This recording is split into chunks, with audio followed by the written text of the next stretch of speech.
Sunana Nuruddin Ahmad, ni ne kuma sabon chairman na Sharaɗa Small Scale Industries ko cluster.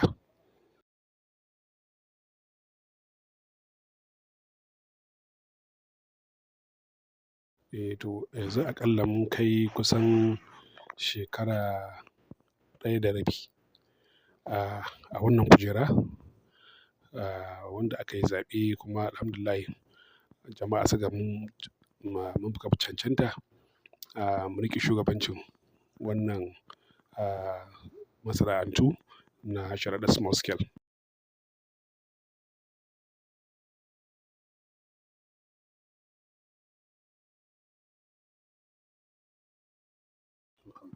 Na farko dai muna da matsala ta wuta. Kowa ya sani cewa idan kana da kamfani ko kana yin production to dole sai da wuta.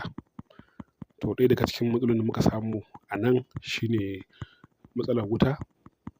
Wutar KEDCO ba ta isar mu muyi production, sannan kuma ga ta da yawan ɗaukewa.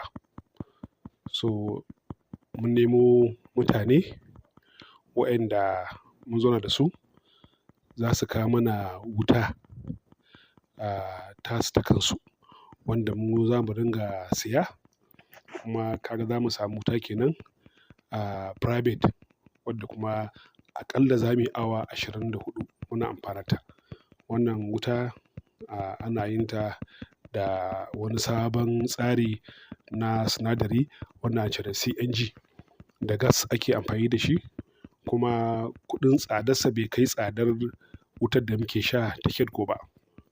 Na ɗaya kenan, wanda har yanzu muna tunanin mun zauna da su suna nan suna shirye-shirye za su kawo mana wannan wuta. Magana ta biyu shine magana da muka yi ta sabon tsari na abin da ya shafi kowa ya san damuna ta zo, kuma nan wuri ne wanda ƙaton wuri da yawa muna samun matsaloli na ruwa. To a cikin wannan insha Allahu muna nan muna tsarin da za mu fara yashe duk kwatoci da suke nan gidan. Sannan kuma akwai tsari da muka kawo shi ma na security. Kowa ya san wannan wuri namu yadda yake, idan babu security to abubuwa ba za su gudana yadda ake buƙata ba. To mun kawo sabon tsari na security. Mun nemo 'yan civil defense wanda su suke taya mu tabbatar an samu tsari na tsaro a gidan. Sannan kuma muna nan muna niyya insha Allahu da za mu zo mu sa fitilu shi ma wanda zai haska gidan nan. Fitilun nan fitilu ne na solar wanda insha Allahu shi ma zai haska gidan. Za a ga gidan ya sami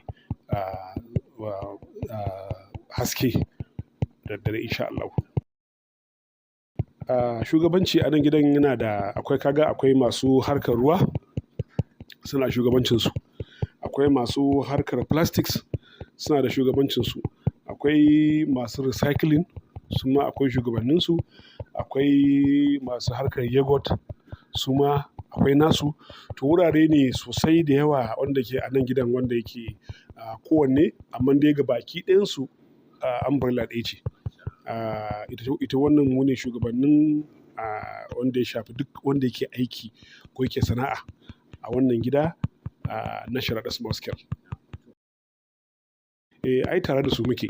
Wato abin da ya faru da aka tashi kafa nan gidan sai aka ɗauka cewa su waye shugabannin man gyaɗa, su waye shugabanni na masu ruwa, su waye shugabannin plastics, su waye shugabannin duk sauran shugabanni. Sai aka ɗauko wakilai daga cikinsu sai aka haɗa ga baki ɗaya sai aka yi shugabanci.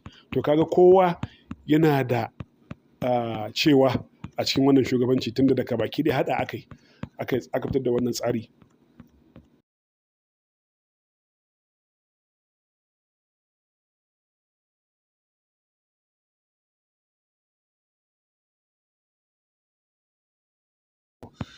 Na ɗaya gaskiya muna kamar yadda na gaya maka wannan abu da in mun samar da shi maganar wuta, ina ganin magana ce wadda take babbar ci gaba.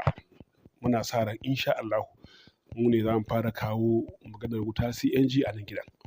Kuma muna nan muna tattaunawa da su waƴannan kamfani. Insha Allahu in mun gama to za mu zauna da su kuma za su kawo mana wannan wuta. Na ji daɗin wannan tambayar da ka yi. Wato in ka kula, na ɗaya Kano, ba ma Kano ba Najeriya, samari su suka fi yawa. Kuma ga rashin aikin yi. Sannan gwamnati ba ta da, ba za ta iya ba wa kowa aikin yi ba. Ko a ɗauke shi aiki ko a saka. Wannan kamfannuka da ake yi, wanda mutanen Kano suke yi, da baƙi ma wanda suke ba 'yan Kano ba, shi ne wanda zai rage wa matasa zaman banza. Idan ka duba nan gidan, aƙalla akwai matasa wanda sun kai 10,000 wanda suke aiki ƙarƙashin waƴannan harka ta industry. To muna kira da gwamnati ta zo ta ɗaukaka wannan waje. Ga waje nan kusa da mu, Maha, wanda fili ne an ba wa FIFA. To amma muna kira da gwamnati a ɗauke wannan wuri daman ya yi kusa da cikin gari. A kai shi a ba wa FIFA wani wuri makamancin wannan ko wanda ya fi wannan, wanda za a je a yi harkar bal. Wannan abu dai yana da kyau. Amma wannan wurin da ake yi a zo a mai da shi harkoki wanda zai jawo masana'antu, wanda zai rage matasa da zaman banza. Sannan muna neman gwamnati ta ɗauki wasu daga cikin yara 'yan Kano da suke nan a tura su misali China. Akwai abubuwa da yawa wanda ke za a koya yara. Maintenance na mashin. Harkar duk mashin da ka sani yanzu sai da kwamfuta yake aiki. So da kuma maintenance da harkar electrical, wato shine gyaran wuta na machines ɗin nan. Da masana'antun da suke nan, in aka tura su aka yi musu training na shekara ɗaya, za su taimaka ƙwarai da gaske wajen farfaɗo da arziki da martabar jihar Kano, cewa Kano ce ita ce cibiya ta kasuwanci, da kuma ta zama cibiya ma ta masana'antu a duka Arewa har Najeriya gabaki ɗaya. Abin da muke fata kenan gwamnati ta shigo cikin harkar nan ta taimaka don a samu wato aikin yi ga matasa. Wannan rashin aikin yi shi ke kawo waƴannan abubuwan da suke damun mu yanzu. Ƙwacen waya, in ka shiga Katsina banditry, in ka shiga Kaduna banditry. Nan Kano kullum 'yan daba da faɗa da ƙwacen waya. Ga shi nan dai ba wani abu ne wannan ya jawo shi, saboda rashin aikin yi shi ya jawo matasa wannan. To kuma in gwamnati za ta shigo, ta tabbatar ta taimakawa su 'yan ƙasa, kuma su zo su sa kuɗaɗensu, su yi factories, su yi masana'antu a ebi yaran nan, za a ga duk an rage wannan fitintinu.